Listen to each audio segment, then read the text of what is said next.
Absolutely. This is actually something my cousin Keezy and I have briefly discussed.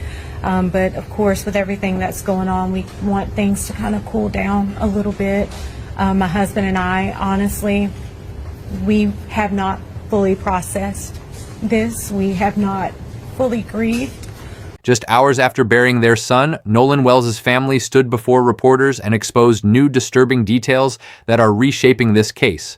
What was said in that press conference is raising serious questions few people are talking about yet. If you believe this family deserves a real investigation instead of silence, hit like right now and subscribe to 3 True Crime Stories. We are covering every confirmed detail in this case as it happens, and today's update matters.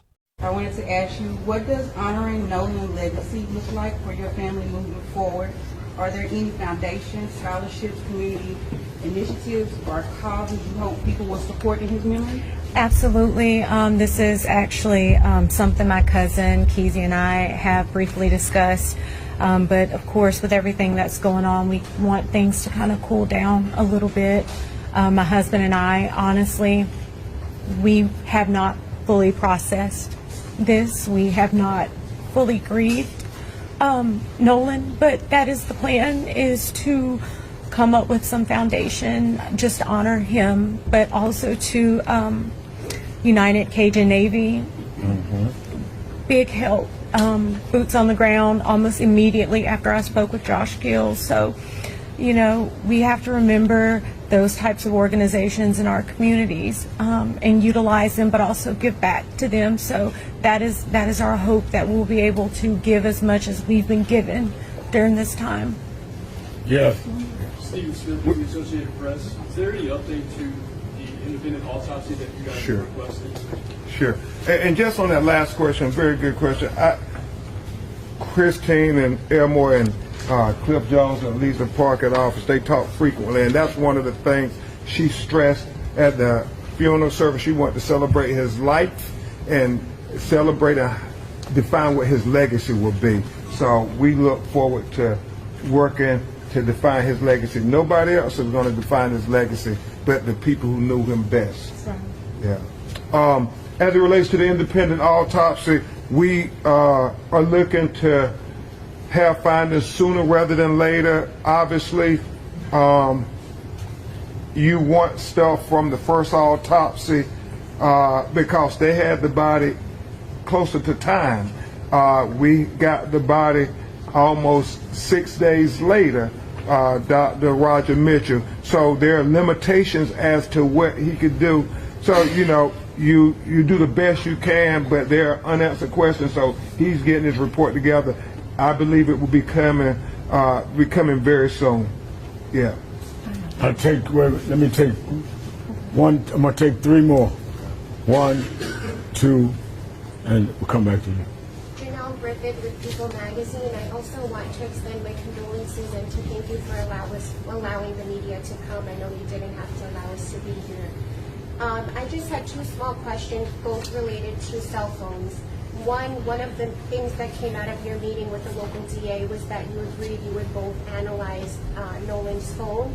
I wanted to know when that might take place. And the other was that at the end of the last press conference, you said that you said you wanted everybody's cell phones looked at.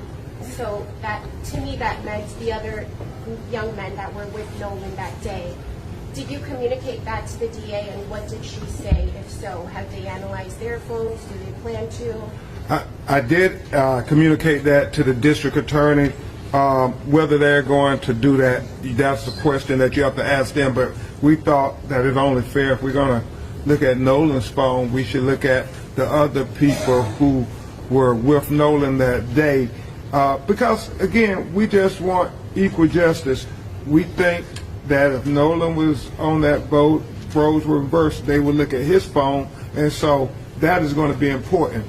We have not established a time yet of when we're going to do the mutual inspection of the cell phone. We have to do some technical things. We're getting our experts together, working with phone companies and so forth, but we hope to do that sooner rather than later. This was a big first step for the family getting through the day, so now we can get laser focused on all those things to finish this investigation.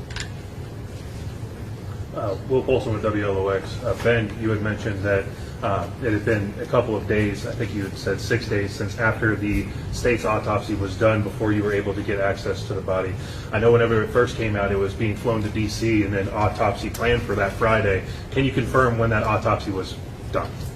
They had weather issues, so I do think they got the body Friday night or Saturday morning, around that time. Was that the same day that the autopsy was?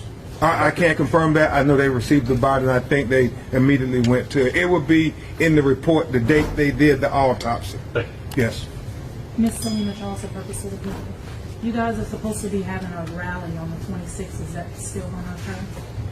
Well, I think that was the community, people who are activists who we're very grateful, standing up, demanding a fair and impartial investigation.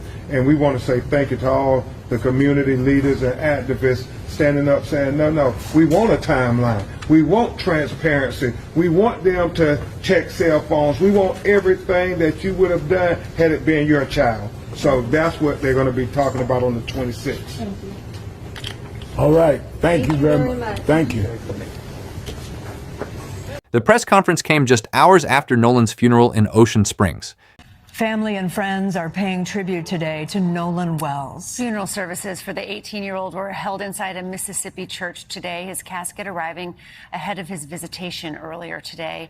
The services come 2 weeks after his body was found in the water near a popular barrier island following a 4th of July boat trip there with friends.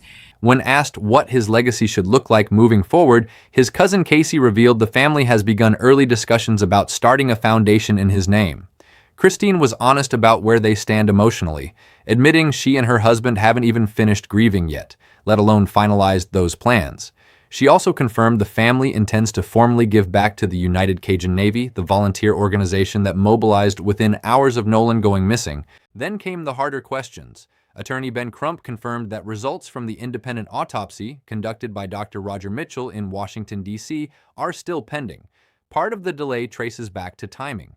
The family didn't receive Nolan's body until nearly 6 days after he was found, limiting what the independent examiner could determine. Meanwhile, the state's official autopsy, conducted separately by Mississippi's medical examiner's office, also remains unfinished.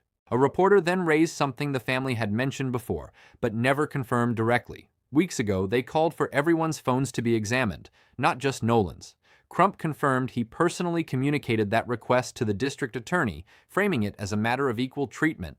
If Nolan had been the one who made it home that day, he said, his phone would absolutely be examined. The same standard, he argued, should apply here. As of this press conference, no timeline has been set for that inspection, with the family's team still coordinating with phone companies and technical experts. When pressed on the exact date the state autopsy was performed, Crump could not confirm it outright, only that the body was received sometime Friday night or Saturday morning amid weather delays. Perhaps most notably, the family confirmed a community rally is scheduled for July 26th, organized by local activists demanding transparency, a full timeline, and equal scrutiny for everyone involved. Crump made clear this is not the family's event alone, but a growing community response to a case many feel has moved too slowly.